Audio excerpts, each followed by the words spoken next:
Hey everyone, welcome back to the channel. I appreciate you clicking on that video as always. We're here with another episode of my weekly wears. I hope you had a fantastic week. As I always ask, let me know in the comment section below what you guys wore this week, but this is what I wore. I have 7 fragrances here for each day.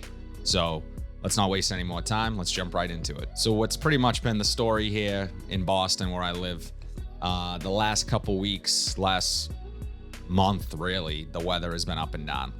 It's technically spring, but we've had some really cold days. Today, for example, it's going to be 50 degrees. So this is not typically the weather that you would associate with springtime. We have had a lot of rain, but with that being said, it's allowed me to sort of wear fragrances. I like to wear fragrances based on season typically. That doesn't mean I won't put on a freshie in the wintertime. More so, I'll wear freshies in the winter than I would wear something a bit heavier in the summer. So, but I went with one that is, I wouldn't consider just a cold weather scent, probably a 3-season scent, spring, winter, and fall. But I absolutely love this one scent I'm talking about. This was Sunday, Pacha de Cartier's Parfum.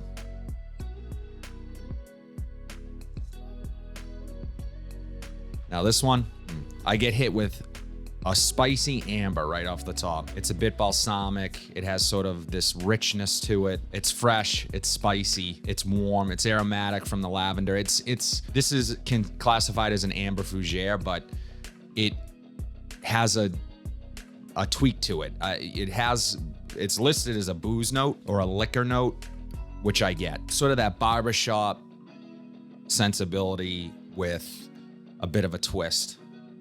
And I love this one. It has some vanilla. This can be a signature scent in my opinion. Obviously in the summertime, it would be a little tougher to pull off because it is a bit dense, it is a bit heavy. As I said, liquor is a note along with sandalwood, balsam fir, amber, benzoin, patchouli.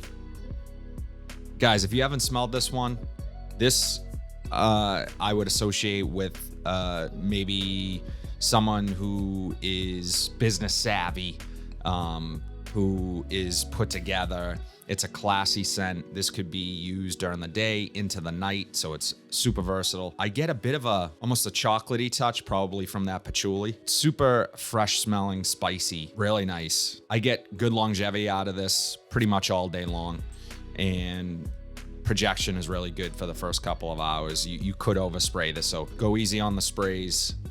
It's potent stuff. I absolutely love it. Pacha de Cartier's Parfum. Now on Monday I had to go with what was truly my signature scent for years. I absolutely love this one. It's to this day my most complimented scent, and obviously being a signature scent and getting a lot of wear, you're gonna get more compliments, but if that's what you're into. Scent I am talking about, Burberry Touch. This one you could find pretty much at any rack store for a really good price, but I've been buying this stuff since it was full price at Macy's. Oh man, there's just something about this that's so unique. It has the violet leaf. It has sort of a watery feel to it from that violet leaf. I think what's so unique about this one is that it's fresh. It has that ozonic, watery feel from the violet leaf. But as it dries down, I also get a sweetness from it. When on first spray, I get almost like a Coca-Cola vibe from it. Reminds me of Coca-Cola.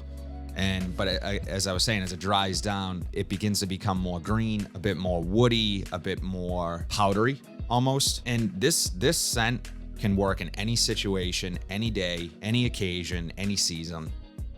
This is truly a signature scent. If you are searching for a signature scent, Burberry Touch may be the way to go. This would not offend anyone. Really difficult to overspray. Doesn't smell like everything else right now. All these blue fragrances and everything kind of smelling alike. You have your sweet fragrances.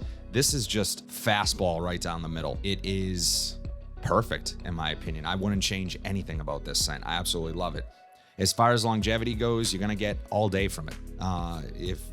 Pretty much a work day. Projection isn't huge. You probably get decent projection for an hour. It's not that type of scent. This is not a room filler. This is not a beast mode fragrance. What it does perfectly. And keep in mind, if you've grown up or have only had blue fragrances in your collection, or you've only had bubblegum sweet fragrances in your collection, you may not like this one right away, but give it a shot, give it time, take the time to try to appreciate it for what it is. It is a 10 out of 10 fragrance, in my opinion. Burberry Touch. So Tuesday's fragrance is another one that I consider different. It's not like everything else, which is why I love it. It's a rose-based fragrance. Really cool bottle. My daughter loves it. Scent I am talking about, Moschino's Toy Boy. Immediately off the top, I get that pink pepper and pear. The pear adds a fruitiness to it. Right off the top, it's unique. Has elemi, bergamot, and then quickly you'll start to get that rose, which, guys, don't be afraid of rose. It is definitely a note that takes getting used to. It can be super feminine, or it can lean sort of unisex and even lean masculine, depending on what else it's blended with. But I absolutely think this is a masculine scent. I've worn it enough now. When I first smelled it, I didn't think it was feminine, but I thought it was so different that it was tough for me to sort of wrap my head around it. But you get all the florals in here, you get some magnolia. But the blend with the spices, the clove, Indonesian nutmeg, those spices, this thing is gorgeous. Love this one. On my skin, as this dries down, I get a lot of woods. There's sandalwood in this, and I do get that sort of woody spice. But the rose hangs around. The citrus goes away pretty quickly from the bergamot. But I will say, though, this combination of that pear, it's a very unique fruity smell when you first spray. That blended with the rose is going, I think that's what's given this its uniqueness on first spray. So, but again, another one that lasts all day. This is a great performer, really good projection for the first couple of hours, and real versatile. Perfect springtime scent. Absolutely love this one. Moschino's Toy Boy. So on Wednesday, I went with a fragrance that I actually just recently did a comparison video with this and a much more expensive fragrance that it gets compared to. A lot of people say it's basically a cheaper version of that fragrance. Scent I'm talking about, Cremo's Spice and Black Vanilla. Now, I really enjoy this scent. This was $20. I got it on Amazon. And if you watch that video, I do compare it to Spice Bomb Extreme. And whereas I do get a lot of similarities between the two, I think the fact that it is some consider an outright replacement for that scent, I don't agree with. I don't think that with the DNA of Spice Bomb Extreme, it's very unique. It's unique to that line, and you don't get that in this. So if you've spent any amount of time wearing the two, you're gonna notice that difference immediately. But what I do like about the Cremo, what I prefer about the Cremo, is that I believe, and I said this in that video, that this is a bit more versatile than that. In versatility, I mean seasonality. This has a lighter, more aromatic feel to it, has a bit more of a soapy smell to me, and although not a listed note, lavender, I believe, is used in this fragrance, giving it that sort of airy, aromatic touch. Warm, spicy vanilla. I get a lot of cardamom in this, and the vanilla is more of a, it doesn't come across as a deep vanilla. It's a bit coconutty to me, and to my nose and on my skin, and almost like a really nice shampoo that smells like coconut. So, and that, again, I think it's that the vanilla blended with sort of that lavender and what feels like to me soapy. This is actually an EDT formulation. However, it has great longevity. It has fantastic projection for the first 2-3 hours.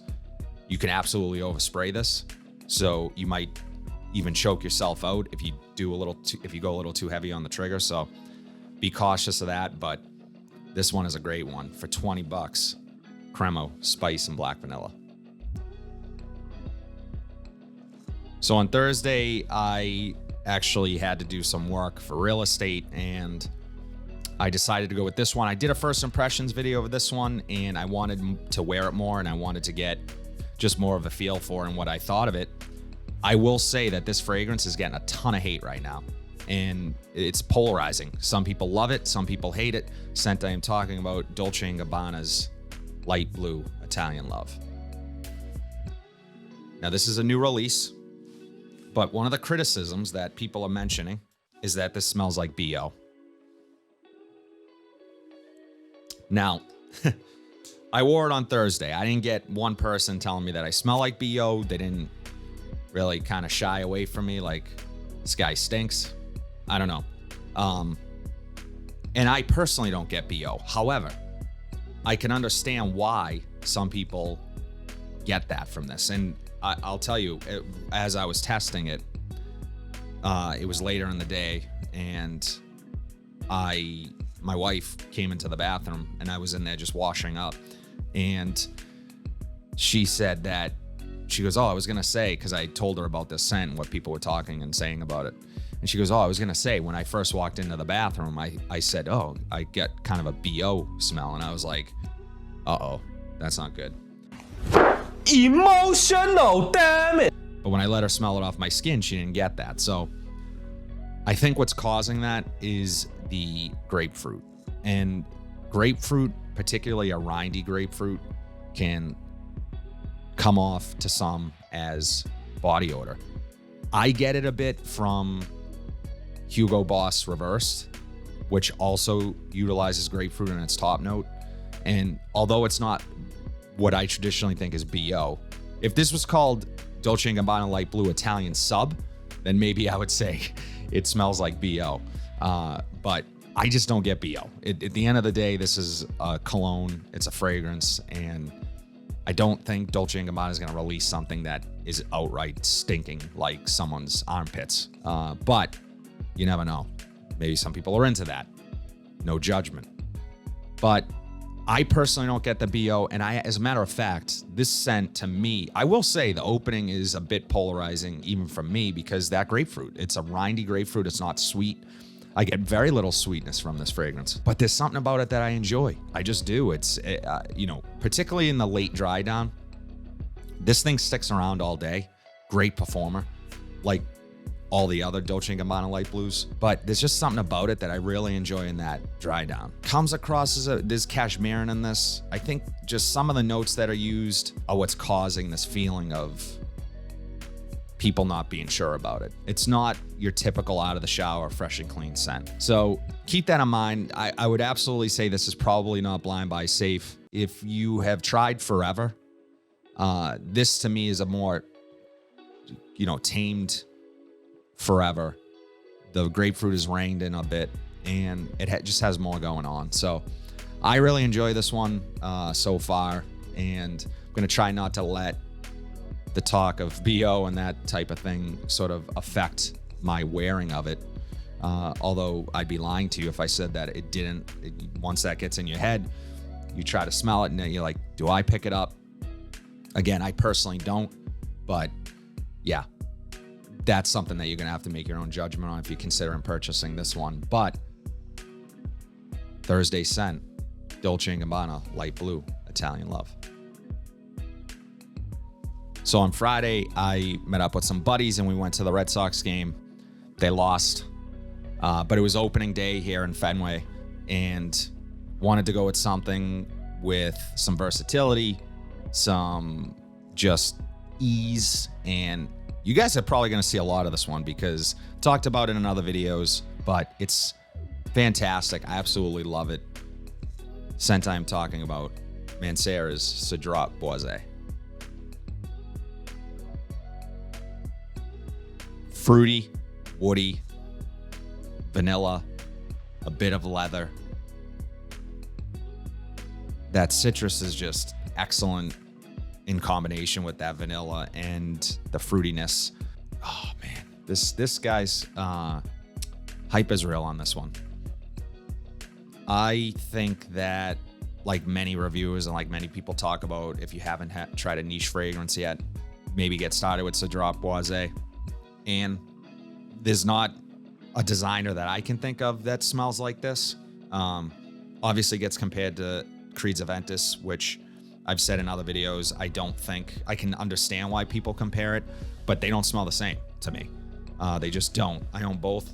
To me, this is just a versatile king, and it is very pleasing. It has a smokiness to it. The woods, the citrus, the fruity notes, the vanilla, everything in combination just works. And fantastic longevity. I get all day with this as well. Projection on this is pretty good for the first hour, hour and a half or so. It's not a massive projector. If you spray heavy, it will be. This one is really enjoyable. A great all-around fragrance. This, again, could be a signature scent, in my opinion, and work in every season. And it does work in every season. You may want to go lighter on the sprays in the summertime because it does have a richness to it. It does have that smokiness to it that could overpower some.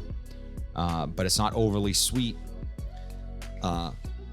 It's just fruity and fantastic. I love it. Mancera's Cedrat Boise. So on Saturday, I went with one of my favorite cheapie pickups of 2021. Again, this one is starting to pop back up in some rack stores, so keep an eye out for it. I love this one. To me, this is an easy dumb reach, and it's unique enough that I feel like I'm wearing, I don't know, it just puts me in a good mood. Scent I'm talking about, Mont Blanc's Starwalker Extreme.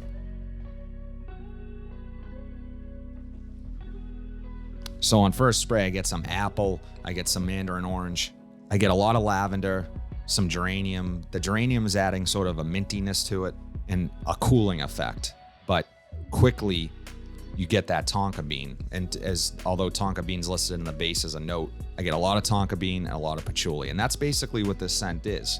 Once those top notes sort of subside, the citrus, they don't last very long. I get the geranium, I get the tonka bean, and I get the patchouli with some sandalwood, some woods to sort of round everything out. It's creamy. I just love it. It's not overly complicated, this scent, and it's gonna remind you of some other scents. It reminds me a bit of Dolce & Gabba's The One, but yeah, this one is great. And I sprayed pretty heavy when I wore it on Saturday, and with those extra sprays I think that I did, lasted all day. So I would say this is better than average longevity if you spray the right amount. Spray your chest, spray your clothes.